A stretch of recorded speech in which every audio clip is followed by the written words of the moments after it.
आज मैंने herbal shampoo बनाया है। इतना ज़बरदस्त ये शैम्पू बना, मैंने पहले भी ये ट्राई किया था। इतने बाल मेरे इसके यूज़ करने से इतने स्मूथ हो गए हैं और सिल्की हो गए हैं और इनका वॉल्यूम भी डबल हो गया है। तो मैंने सोचा आपके साथ ये रेसिपी मैं शेयर करती हूँ हर्बल शैम्पू की, क्योंकि केमिकल लगा-लगा के हमारे बालों का हशर हो गया है। तो अब मैंने सोचा है कि हर्बल ही यूज़ करते हैं और हर्बल का रिज़ल्ट ऐसा ज़बरदस्त आया है कि फिर आपके साथ भी ये शेयर करती हूँ। तो इसके लिए मैंने सामान लिया है, ये मेरे पास है हिबिस्कस के फ्लावर्स जो होते हैं ना वो है, रोज़मेरी है, शिकाकाई, रीठा, आंवला, मेथी दाना, कलौंजी। अब इन सारी चीज़ों की अफ़ादियत तो हर किसी को पता ही है, हमारे बालों के लिए कितने अच्छे होते हैं। तो अब इन सारी चीज़ों को इसमें मिट्टी कितनी होती है, तो इसलिए हम इसे वॉश कर लेते हैं। एक मैं इसको छन्नी में निकाल लेती हूँ और इसको है ना सारा ही मिक्सचर, सारी ये जड़ी बूटियाँ हैं ना एक छन्नी में निकाल के अच्छे से हम इसे वॉश कर लेते हैं, ताकि सारी मिट्टी धुल जाए।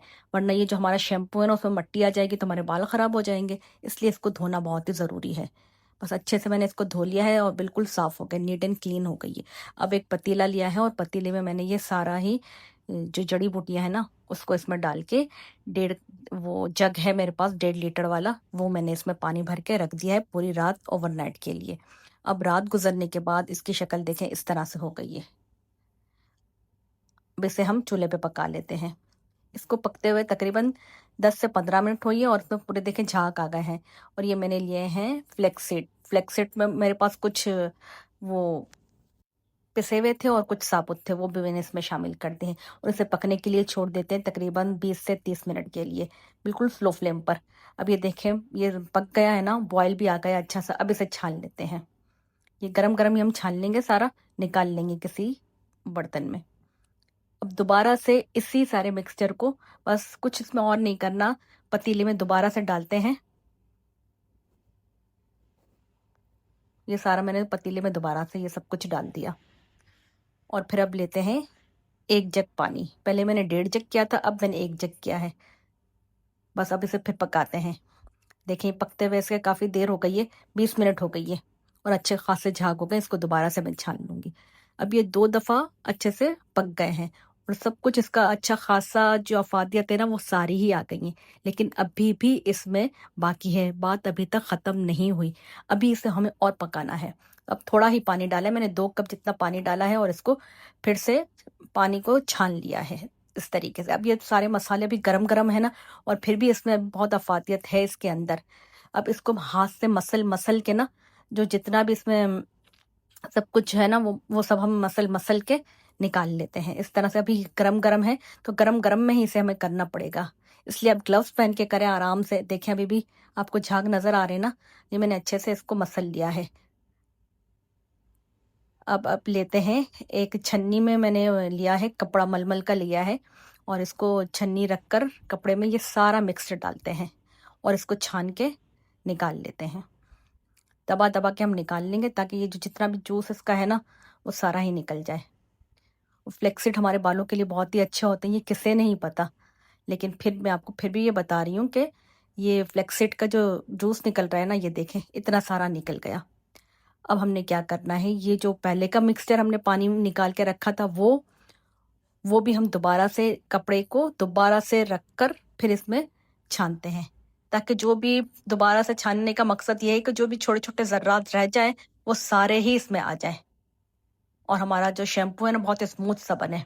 और ये फ्लेक्सिड वाला पे पानी निकाला था ना आखिर में बचा हुआ, वो भी इसमें डाल देते हैं और इसको अच्छे से छान लेते हैं कपड़े की मदद से, ताकि कुछ भी शैम्पू में ऐसी कोई भी चीज़ आए ना और बहुत ही क्लीन, नीट एंड क्लीन हमारा शैम्पू बने। ये देखिए इस तरीके से ना मैंने दबा दबा के सारा ही निकाल लिया है।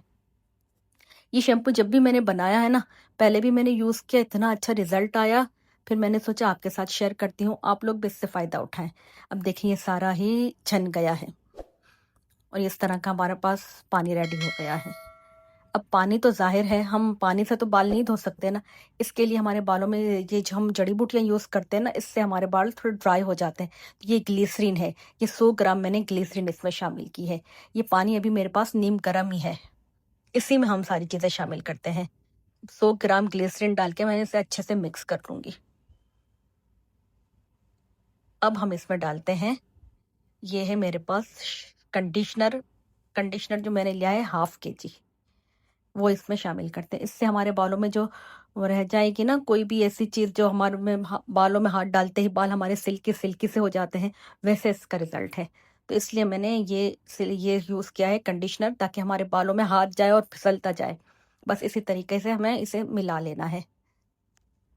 जड़ी बूटियों से बाल थोड़े ड्राई हो जाते हैं, इसलिए हमने कंडीशनर यूज़ किया, ताकि इससे बालों में हाथ में जाते ही फिसलते जाएं।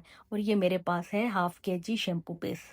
अब शैम्पू बेस जो है उसको मिक्स करना बहुत बड़ा ही मसला है, इसलिए ये नीम गर्म में ही हम करेंगे। तो मैं थोड़ा थोड़ा डालती रहूँगी और इसे मिक्स करती रहूँगी।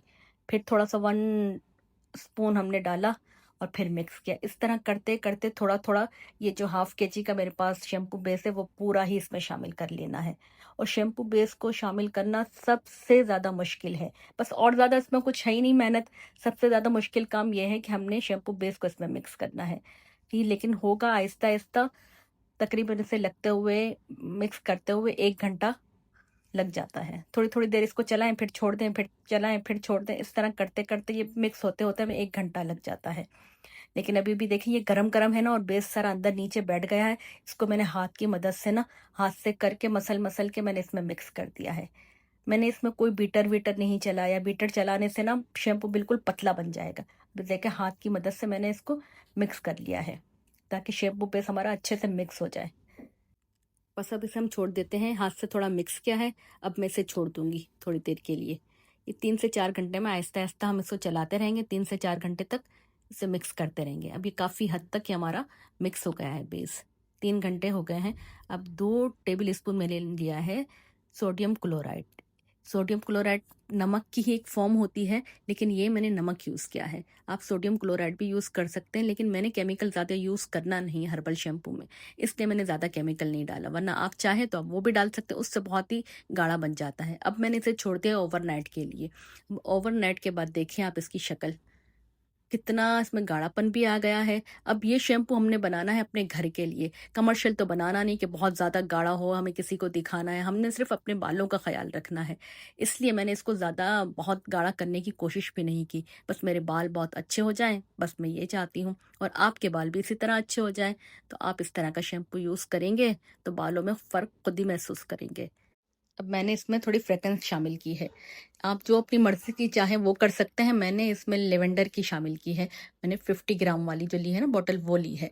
अब इस तरह शैम्पू रेडी हो गया, और मैंने इस तरह की बोतलें मेरे पास शैम्पू की खाली रखी थी ना, वो भर ली हैं। और बाकी दूसरी भी बोतलें होती है ना कोल्ड ड्रिंक वाली, वो मैंने भर के रख ली हैं। और ये शैम्पू मेरे लिए तकरीबन 2 से 3 महीने के लिए, पूरी फैमिली के लिए काफ़ी है।